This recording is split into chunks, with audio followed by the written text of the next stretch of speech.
Good evening dear students. हम class 12th में coordination compound पढ़ रहे हैं, उपसह संयोजक यौगिक पढ़ रहे हैं। और उपसह संयोजक यौगिकों में हमारी कुछ परिभाषाएं चल रही थी, कुछ संबंधित परिभाषाएं चल रही थी, जिनमें हम लास्ट होमोलेप्टिक हेटेरोलेप्टिक संकुल तक कर चुके हैं। और होमोलेप्टिक हेटेरोलेप्टिक के क्वेश्चंस किस तरह से आते हैं वो भी मैं आपको बता चुकी हूँ। और मेरे हिसाब से जो क्वेश्चन मैंने लास्ट आपको बताया था उसमें आप लोगों ने छांट लिया होगा कि जिसमें समान लिगेंड है वो होमोलेप्टिक संकुल है, और जिसमें असमान लिगेंड है, कहने का मतलब दो कोई और है, तीन कोई और है, एक जैसे लिगेंड उसमें उपस्थित नहीं है, तो वो कौन सा संकुल है? हेटेरोलेप्टिक संकुल है। अब उसके जस्ट बाद जो हमारा कुछ संबंधित परिभाषाओं में ही टॉपिक आता है जिसको हम बोलते हैं ऑक्सीकरण संख्या, ऑक्सीकरण संख्या या ऑक्सीकरण अंक। जो हमारा नेक्स्ट टॉपिक आता है वो किसका आता है? ऑक्सीकरण संख्या या ऑक्सीकरण अंक का। ये मैं पहले ही बता चुकी हूँ कि संकुल यौगिक पे जो ऑक्सीकरण अंक होगा उससे रिलेटेड हम केंद्रीय धातु परमाणु पर क्या निकालेंगे? ऑक्सीकरण अंक निकालेंगे। अब वो होगा क्या? जो हमारा केंद्रीय धातु परमाणु है उस पर उपस्थित आवेश ही हमारा क्या कहलाता है? ऑक्सीकरण संख्या या ऑक्सीकरण अंक कहलाता है। अब ये देखो, ये इंपॉर्टेंट क्यों है? क्योंकि ये आईपीएससी नॉमेनक्लेचर में, नामकरण में हमारे काम में आएगा। जब हम उपसह संयोजक यौगिकों में आईपीएससी नामकरण करेंगे तो उसमें हमारे कौन सा टॉपिक काम में आएगा? ऑक्सीकरण संख्या या ऑक्सीकरण अंक। ये हमें निकालना आना चाहिए। इसका क्वेश्चन डायरेक्टली भी पूछा जा सकता है, मतलब कोई भी कंपाउंड दे दिया और उसमें केंद्रीय धातु परमाणु की ऑक्सीकरण संख्या पूछ ली, या फिर हमें आईपीएससी नाम देगा तो उस आईपीएससी नाम में हमें इसका आना बहुत जरूरी है। तभी आईपीएससी नाम हमारा कंप्लीट होगा जब हम उसमें केंद्रीय धातु परमाणु की ऑक्सीकरण संख्या या ऑक्सीकरण अंक को लिखेंगे। क्लियर है? मेथड इसके दो हैं, लेकिन हम एक ही मेथड से करेंगे ताकि कंफ्यूजन ना हो। क्लियर है? तो सबसे पहले इसकी डेफिनेशन की बात करें तो डेफिनेशन क्या होगी कि जैसे हमारा केंद्रीय धातु परमाणु आयरन है, तो आयरन पे जो भी आवेश होगा इसके साथ क्या जुड़े हुए होंगे? लिगेंड। L4 में या L6 में इस तरह से इसके साथ में कुछ लिगेंड जुड़े हुए होंगे, और ये जो केंद्रीय धातु परमाणु है उस पर क्या होगा? आवेश होगा। जब ये जुड़ा हुआ होगा इनके साथ में, तो जो आवेश होगा वही आवेश क्या कहलाता है? ऑक्सीकरण संख्या या ऑक्सीकरण अंक। तो सबसे पहले मैं आपको डेफिनेशन लिखवा देती हूँ, उसके बाद हम निकालते कैसे हैं वो देख लेते हैं। तो देखो क्या करेंगे, डेफिनेशन क्या लिखेंगे इसकी? केंद्रीय धातु परमाणु, केंद्रीय धातु परमाणु, केंद्रीय धातु परमाणु पर उपस्थित आवेश ही ऑक्सीकरण संख्या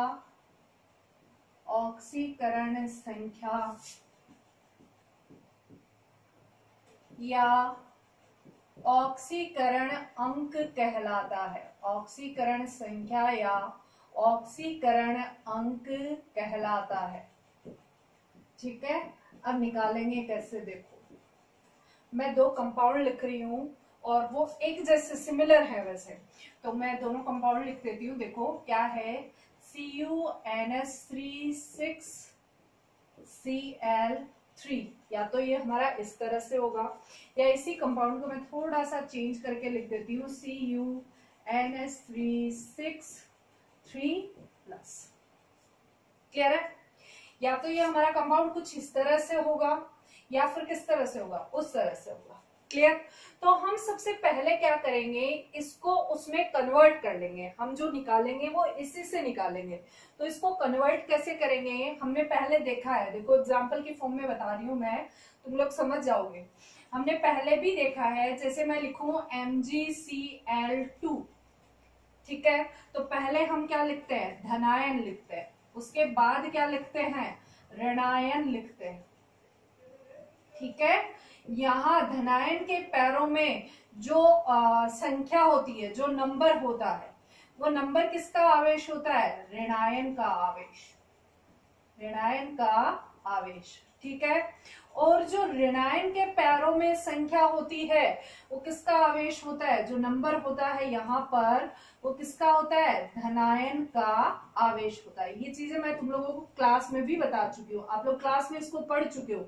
हमने कुछ क्वेश्चंस इस तरह के किए भी थे जिसमें हम क्या कर रहे थे, उनको क्रॉस मल्टीप्लाई कर रहे थे। जो हमने ऑक्सीकरण संख्या या जो आवेश निकाले थे हमने पी ब्लॉक में, कौन कौन सी ऑक्सीकरण अवस्थाएं दर्शाते हैं, ग्रुप 14 कौन सी दर्शाता है, 15 कौन सी दर्शाता है, 16 कौन सी दर्शाता है, और उसके अकॉर्डिंग उनके कंपाउंड कौन से बनते हैं। जैसे हमने ऑक्सो एसिड बनाए थे, तो वो ऑक्सो एसिड जब हम बना रहे थे तो यही जो संख्याएं थी वो क्या हो रही थी, क्रॉस मल्टीप्लाई हो रही थी। तो यहाँ भी वही है कि फर्स्टली क्या लिखा होता है, धनायन, और बाद में क्या लिखा होता है, ऋणायन।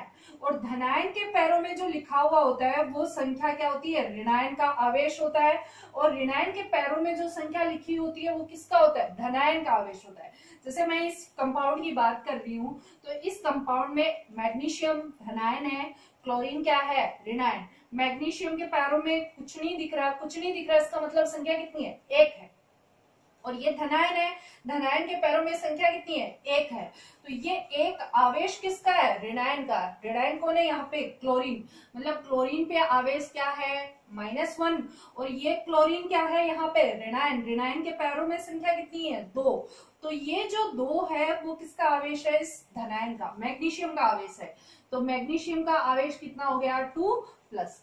क्लियर है, मतलब इसके पैरों का आवेश इसका, और इसके पैरों में जो संख्या है वो धनायन का आवेश, और मैग्नीशियम के पैरों में जो संख्या है वो ऋणायन का आवेश। क्लियर है, तो इसी के अकॉर्डिंग हम इनको भी कन्वर्ट करेंगे। जो हमारे कोऑर्डिनेशन कंपाउंड होते हैं, उपसंयोजक यौगिक होते हैं, उनको भी हम सामान्य जो यौगिक होते हैं उन्हीं की तरह क्या करते हैं, ऑक्सीकरण अवस्थाओं को चेंज करते हैं। तो आप देखो यहाँ पे इनकी ऑक्सीकरण अवस्था कैसे चेंज होगी।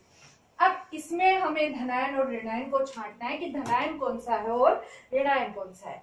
तो पहले संकुल यौगिक लिखा हुआ है और फिर क्या लिखा हुआ है, संयोजकता लिखी हुई है, प्राथमिक संयोजकता। हमने पढ़ा है, ये द्वितीयक संयोजकता का पार्ट है, ये प्राथमिक संयोजकता का पार्ट है, ये हमने पढ़ा है।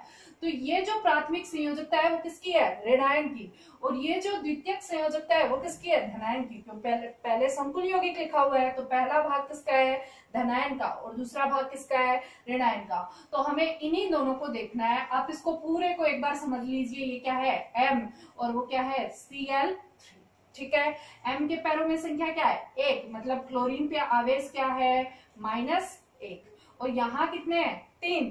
तो यहाँ पे ये क्रॉस मल्टीप्लाई होंगे तो इस M पे आवेश कितना है, 3+ है या नहीं है। तो इसका मतलब अगर हम इसको हटा करके लिखें तो भी बात वही होगी जो हमारी सिंपल यौगिकों में होती है। तो हम इसको सिंपल हटा करके लिख देते हैं। तो सिंपल हटा करके लिखेंगे तो ये हो जाएगा CuNH3 का होल 6, यहाँ 3 है तो इस पे आ जाएगा, ये पूरे को M माना था हमने, इस पे पूरे क्या आ जाएगा, 3+, और ये अलग हो जाएंगे क्या, 3Cl-।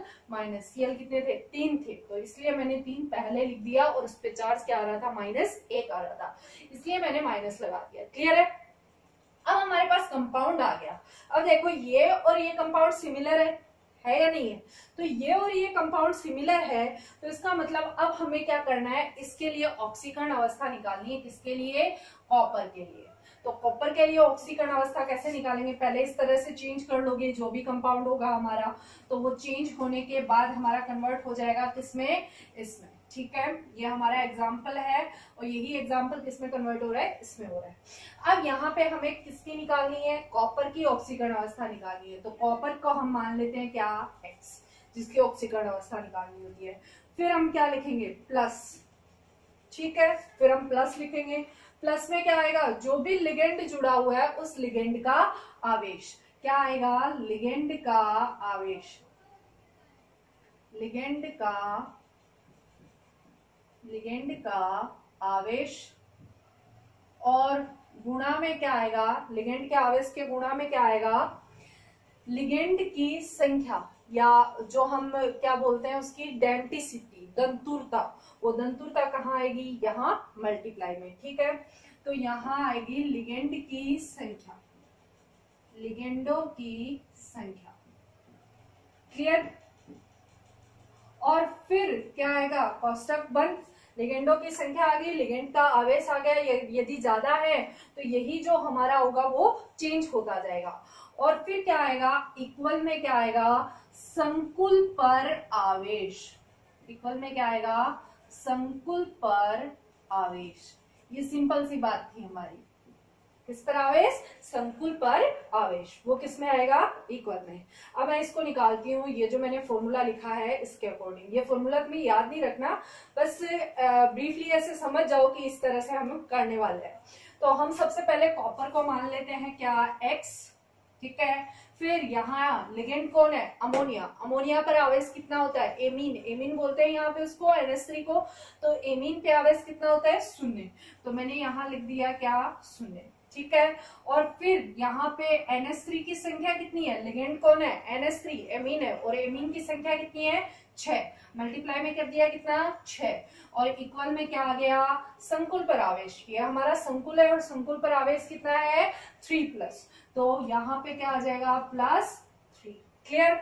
अब 0 को 6 से मल्टीप्लाई करेंगे तो क्या आएगा, 0, तो यहाँ पे ये हो जाएगा x+0, 0 लिखूं नहीं लिखूं चलेगा, और यहाँ हमारा इक्वल में क्या आ जाएगा, +3, और x की वैल्यू +3 आ रही है, मतलब यहाँ पे केंद्रीय धातु परमाणु पर आवेश कितना है, +3 है, क्लियर है। ये हमारा पहला एग्जाम्पल है जो तुम लोगों को समझ में आ गया होगा, तो इसको नोट डाउन कर लीजिए, मैं और एग्जाम्पल आपको समझाती हूँ इसी के बेसिस पे।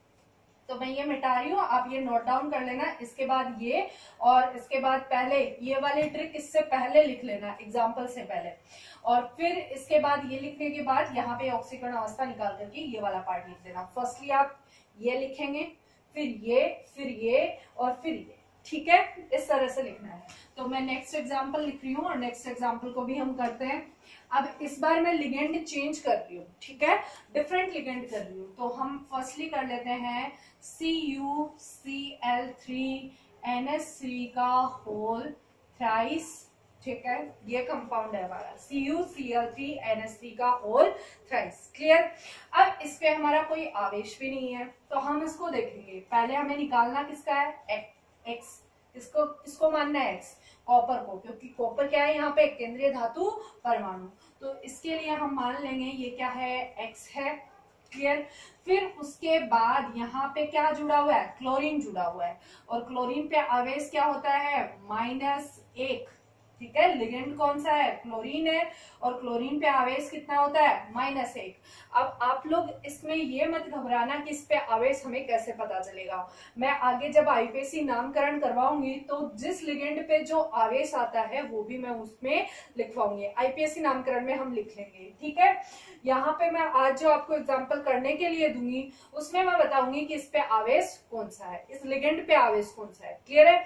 तो यहाँ पे Cl पे आवेश क्या है, -1, और Cl है कितने, लिगेंडों की संख्या कितनी है Cl की, 3। अब इस Cl के अलावा एक और है, कौन, NH3, और NH3 पे हमने थोड़ी देर पहले किया, आवेश क्या है, 0, और NH3 की संख्या कितनी है, तो मल्टीप्लाई में क्या, 3, देखो यही कर रहे हैं, लिगेंड का आवेश, क्लोरीन का आवेश गुणा लिगेंड की संख्या, तो ये लिगेंडों की संख्या। इसी तरह से लिगेंड का आवेश, NH3 का आवेश कितना है, 0, तो लिगेंडों की संख्या NH3 है कितने, 3, मतलब जितनी संख्या में होंगे उनको हम इस तरह से एडिशन में लिखते जाएंगे। और फिर इक्वल में हम क्या करेंगे, इक्वल में हमारा क्या आएगा, इस पे चार्ज क्या है, कुछ नहीं दिख रहा, कुछ नहीं दिख रहा, तो यहाँ पे इसका मतलब क्या होगा, इस पे चार्ज क्या है, 0, क्लियर, इस पे चार्ज क्या होगा, 0, ठीक है। अब हम क्या करेंगे, यहाँ पे इसका एडिशन करेंगे तो ये आएगा x, -1 को 3 से मल्टीप्लाई करेंगे, कितना आएगा, -3, माइनस और प्लस मल्टीप्लाई होंगे, वापस क्या आएगा, माइनस, तो ये आ गया -3, प्लस माइनस मल्टीप्लाई हुए और माइनस आ गया, -3, फिर प्लस में 0 को 3 से मल्टीप्लाई किया, क्या आया, 0, तो इसको लिखने की जरूरत नहीं है, इक्वल में क्या आ गया, 0, और यहाँ क्या आ गया, x -3 बराबर क्या है, 0, -3 को उधर लेके जाएंगे, किस में चेंज हो जाएगा, +3 में, तो ये हमारा कंपाउंड बन जाएगा क्या, x = +3, क्लियर है, समझ में आ गया होगा। अब मैं नेक्स्ट एग्जांपल लिख रही हूँ और नेक्स्ट एग्जांपल को करते हैं हम, क्लियर है ना इतना। तो नेक्स्ट हम इसकी बात करते हैं, नेक्स्ट एग्जांपल की मैं आपको 2-3 एग्जांपल समझा रही हूँ और 2-3 के बाद कुछ एग्जांपल आपको करने के लिए भी दूंगी जो आपको करने हैं, क्लियर। तो हम थर्ड एग्जांपल करते हैं, इसको नोट डाउन कर लेना। थर्ड एग्जांपल मेरा थोड़ा डिफरेंट है, हमारा कंपाउंड है Fe4, ठीक है, फिर है FeCN6 और यहाँ है का होल थ्राइस, ठीक है, ये कंपाउंड है हमारा। अब इस बार धनायन कौन है? प्राथमिक संयोजकता का यौगिक कोई भी धातु, और संकुल यौगिक क्या है? द्वितीयक संयोजकता। तो पहले हम इसको कन्वर्ट करेंगे, जैसे मैंने पहला एग्जांपल बताया उसी तरह से। धनायन की संख्या कितनी है यहाँ? 4। तो धनायन के पैरों में जो संख्या लिखी हुई है वो आवेश किसका है? इस संकुल यौगिक का। और ऋणायन के पैरों में जो संख्या लिखी हुई है, ऋणायन कौन होगा यहाँ पे? संकुल यौगिक। संकुल यौगिक के पैरों में जो संख्या लिखी हुई है वो आवेश किसका है? इस धातु आयन का। ठीक है, तो अब हम इनको कन्वर्ट करेंगे तो क्या होगा? Fe, ये यहाँ आ जाएगा तो क्या आएगा? 3+, ठीक है, और यहाँ पे ये वाला पार्ट जाएगा तो क्या आएगा? FeCN6, और यहाँ पावर में क्या आएगा? 4-, ये 4 है तो वहां क्या आएगा? 4-। क्लियर? अब मैं इसको आगे करती हूँ। हमें सिर्फ किसको निकालना है? इसको निकालना है। इसका आवेश तो निकला हुआ है, इसमें आयरन का आवेश निकालना है। तो हम इसका लिखेंगे सबसे पहले, आयरन को क्या मानेंगे? X मान लिया। उसके बाद साइनाइड पे चार्ज या लिगेंड कौन है यहाँ पे? साइनाइड है। तो साइनाइड पे आवेश क्या होता है? -1। और साइनाइड की संख्या कितनी है यहाँ पे? लिगेंडों की संख्या लिखते हैं, मल्टीप्लाई में उधर फॉर्मूला लिखा हुआ है, लिगेंडों की संख्या लिखते हैं। तो लिगेंड कितने हैं? 6। ठीक है, और फिर आगे इक्वल में संकुल पे आवेश कितना है? -4 हो गया। उसके बाद हम लिखेंगे x, -1 को 6 से मल्टीप्लाई करेंगे, कितना आएगा? -6। और यहाँ पे माइनस प्लस मल्टीप्लाई होंगे, वापस क्या आएगा? माइनस, और माइनस के 6, और इक्वल में क्या आएगा? -4। अब ये इधर -6 है, उधर जाके किसमें कन्वर्ट हो जाएगा? प्लस में। तो हम इसको लिखेंगे x -4 + 6 आ गया। तो इसका मतलब 6 ज्यादा है तो कितने बचे? 2। कौन से 2 बचे? +2। आवेश लिखना मत भूलना। तो यहाँ पे x क्या आएगा? +2। तो कहने का मतलब इसमें आयरन पे आवेश कितना है? 2+। क्लियर? तो ये हमारा अगला एग्जाम्पल हो गया। ठीक, डिफरेंट है थोड़ा, तो इस तरह का भी समझ में आ गया। एक डिफरेंट एग्जाम्पल और लेते हैं।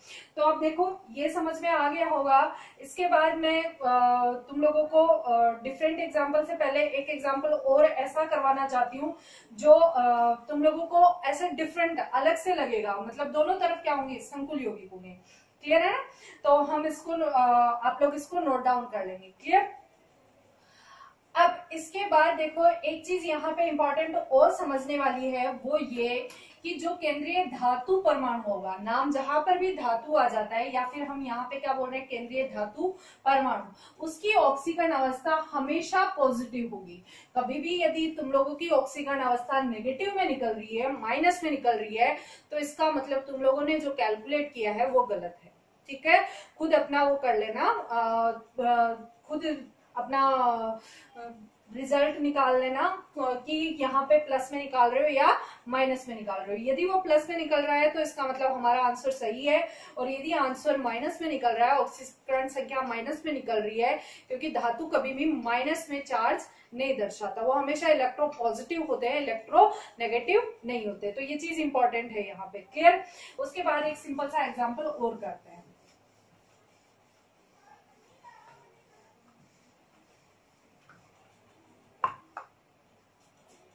देखो, एक एग्जाम्पल है जिसमें है COEDTA, ये आ जाएगा यहाँ पे -1। क्लियर? या 1- कैसा भी लिख दो। ठीक, अब इसको हम करेंगे तो यहाँ CO क्या है? X। ठीक है, लिगेंड EDTA क्या है? Ethylene diamine tetra acetate. ठीक है, क्या है? Ethylene diamine tetra acetate. Clear?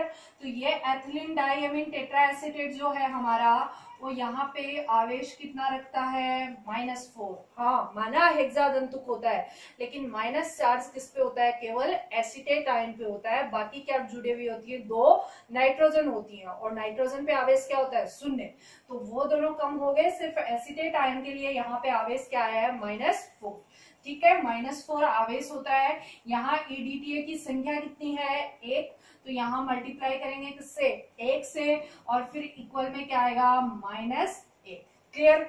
अब यहाँ हम निकालेंगे तो x प्लस माइनस माइनस हो जाएंगे, -4 को 1 से मल्टीप्लाई करेंगे -4 आएगा, मतलब यहाँ क्या आएगा x -4 और इक्वल में क्या आएगा -1। तो कहने का मतलब यदि हम इसको कैलकुलेट करेंगे तो -4 उधर जाएगा तो किस में चेंज हो जाएगा +4 में, तो यहाँ x की वैल्यू क्या आएगी +3। तो ये हमारा नेक्स्ट एग्जाम्पल हो गया जिसमें संख्या कितनी आती है +3 आती है। क्लियर है? तो ये मैंने आपको कुछ 3-4 एग्जाम्पल बताए हैं और इनके बेसिस पे मुझे लगता है आप लोगों को समझ में आ गया होगा कि किस तरह से कैलकुलेट करना है। अब मैं तुम लोगों को कुछ क्वेश्चंस करने के लिए देती हूँ जो तुम्हें करने हैं। तो मैं कुछ क्वेश्चंस लिखती हूँ, कुछ एग्जाम्पल्स लिखती हूँ जिनको हमें घर पे करना है और नेक्स्ट क्लास में या कमेंट बॉक्स में आप उनको डाल करके बता देंगे कि हमारा इसका आंसर इतना आ रहा है।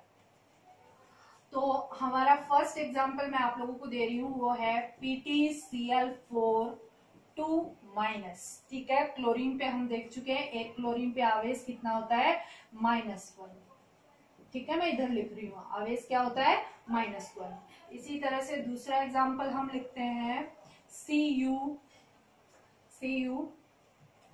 Br2 H2O का होल 4, ठीक है। और ये बाहर हमारा क्या है Br। क्लियर? सेकंड एग्जांपल ये है और Br पे भी आवेश क्या होगा -1 होगा और H2O पे आवेश क्या होगा 0 होगा, ठीक है।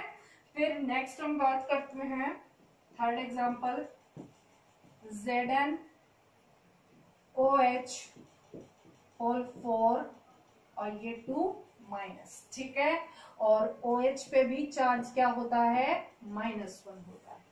फोर्थ एग्जांपल हम लिख देते हैं K4FeCN6, ठीक है। ये एग्जांपल भी कर लेना। नेक्स्ट एग्जांपल यहाँ पे Cn पे चार्ज क्या है, Cn पे हमारा चार्ज होता है -1। ये आप लोग कैलकुलेट कर ही लोगे, ये धनायन है और दूसरा पार्ट क्या है ऋणायन है। उसके बाद में नेक्स्ट एग्जांपल इधर लिख रही हूँ। अगला एग्जांपल फिफ्थ एग्जांपल हमारा क्या है K3FeCN6, सिमिलर है उसके जैसा ही है लगभग, उसमें K4 है, यहाँ क्या है K3 है। सिक्स्थ एग्जांपल हमारा है यहाँ पे CO H2O का होल 4 NH3 का होल 2, ठीक है। और लास्ट यहाँ पे है Cl3, ठीक। यहाँ H2O पे भी 0 आवेश है, NH3 पे भी आवेश कौन सा है 0 है। फिर सेवंथ एग्जांपल हम यहाँ पे ले लेते हैं PtCl2 NH3 का होल 2, ठीक है।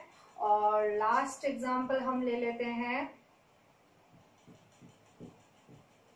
FeCO का 5, FeCO5। यहाँ पे CO पे जो कार्बोनिल जो है कार्बन मोनोऑक्साइड, कार्बोनिल नहीं, जो कार्बन मोनोऑक्साइड है उस पे चार्ज यहाँ पे क्या है 0 है, आवेश क्या है 0 है, ये याद रखना। और NH3 पर आवेश लिखवा दिया, Cl पे लिखवा दिया है, H2O पे भी लिखवा दिया है, NH3 पे भी लिखवा दिया है, Cn पे भी लिखवा दिया है। इधर आवेश लिखे हुए हैं, एक लिगेंड पे आवेश कौन सा होगा।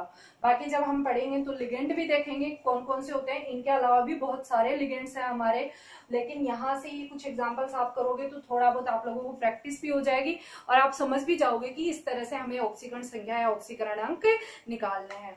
तो ये जो 8 पॉइंट है आपके, आपको इन 8 पॉइंट के ऑक्सीकरण अंक निकालने हैं और कमेंट बॉक्स में उनका कमेंट करके डालना भी है कि हमारा इस क्वेश्चन का आंसर इतना आया है। क्लियर है? तो आज की क्लास हम यहीं कंप्लीट करते हैं, नेक्स्ट क्लास में मिलेंगे, तब तक के लिए थैंक यू सो मच।